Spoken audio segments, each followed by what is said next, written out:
Hey, good morning everybody. Sponge Daddy here. Counting my blessings and naming them one by one, all the wonderful things in my life. I could be like everybody else and wallow in self-pity and complain about all the bad things, and I have more than most people. But I would rather focus on the great things in my life because there's always a rose among the thorns. Remember that. There's always a rose among the thorns. Sometimes you just have to really look hard for it. Now, to tell you what I'm thankful for today, I'm going to have to tell you a story. About 6 years ago or so, I'm not really sure, we were all home one night and somebody actually tried to break into the house while we were here. Now, we didn't own any weapons at the time, and it was pretty scary. Now, we live way out in the middle of nowhere, which is awesome most of the time, but it took the police 25 minutes to get here, and it was pretty intense for a little while till they got here. Now, Jamie, my niece, she's like, I want to get a gun. And I said, well, I'd rather just have a big dog with a big bark. Now, I have to explain that we have a lot of rescue animals here. People like to dump their animals off that are sick or whatever, or they don't want anymore, because we're the only house on this long road. So they just dump them off, and the animals end up finding their way here. So we had that break-in attempt. And I was like, please, God, I would love to have a big dog with a big bark.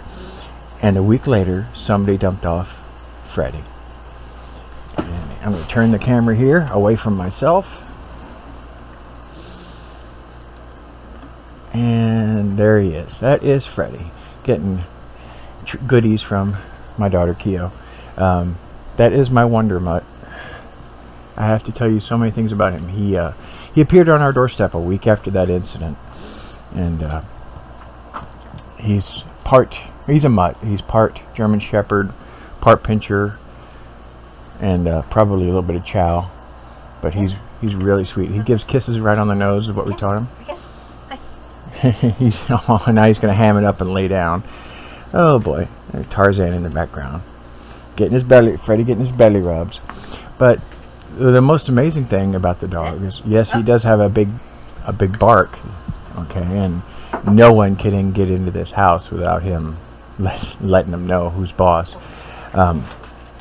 Like, especially when I'm really sick, if I'm unconscious, Freddie will usually lay across my legs, and no one can get near me except my kids, who will growl and bark at them until I wake up, because he just wants to make sure nobody gets near his daddy when his daddy is really sick.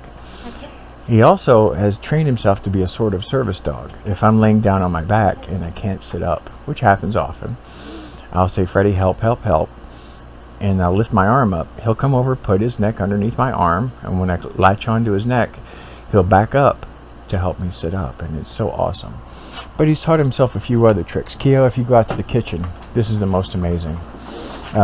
There's been times that I've fallen on the floor, and in the past, what happened was I actually laid there for a couple hours once. Sorry for the jumpiness of the video. I actually laid on the floor a couple hours once, and it was pretty harsh. And ever since then, though, Freddie, he'll actually try to help me sit up. But if I need help, he'll bark now until somebody comes to help me. And if I need a specific person to come help me, he will actually bark and go get that person and keep barking at them until they come into the room. Now, I just sent Keo up to the kitchen. I'm going to back up a little bit so hopefully you can see what happens here. Alright. Now, the door is I've got it on a spring, so it automatically closes, keep the air conditioning in. Alright, here we go. Keo! Keo! Now watch. Go on, Freddie. Keo! See, he opens the door. I wanted them to see him open the door, but that's okay. I don't think he could with the chair. Calm down. But anyway, Boy.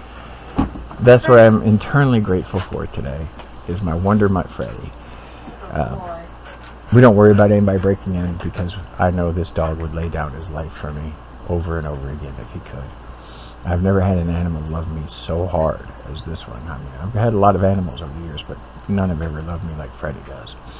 That's why when I pass away and he passes away, our ashes will be mixed together at our final burying place, because we just always belonged together. There was a lot of times there I was just me and him in the house at night, and he would keep me company. He still likes to lay above my head at night if I'm having a good time. If I'm not too sick, he'll lay right above my head. Sometimes he'll rest his chin right on my head. He's a wonderful animal. And they say dogs are man's best friend, but Freddie truly is something else. He learned those things just so he could help his daddy.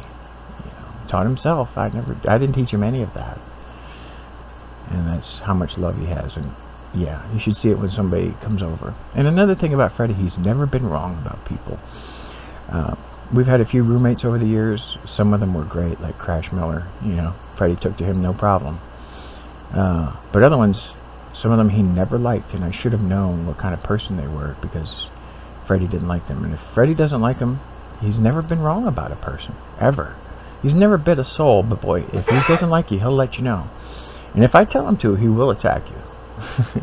I know the secret word to get him riled up. It's just something else I taught him. And he's very protective of the cats outside that are his, and he's very protective of his family. And I don't worry about anybody breaking in anymore, because first of all, we would hear them, and second of all, we have the best protection in the world.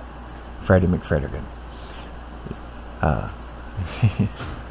Love you all, and we will talk later. And bad times are inevitable. Misery is optional. Just refuse to be miserable. Soar above the ordinary with the spirit of the hawk. Many blessings, and be well.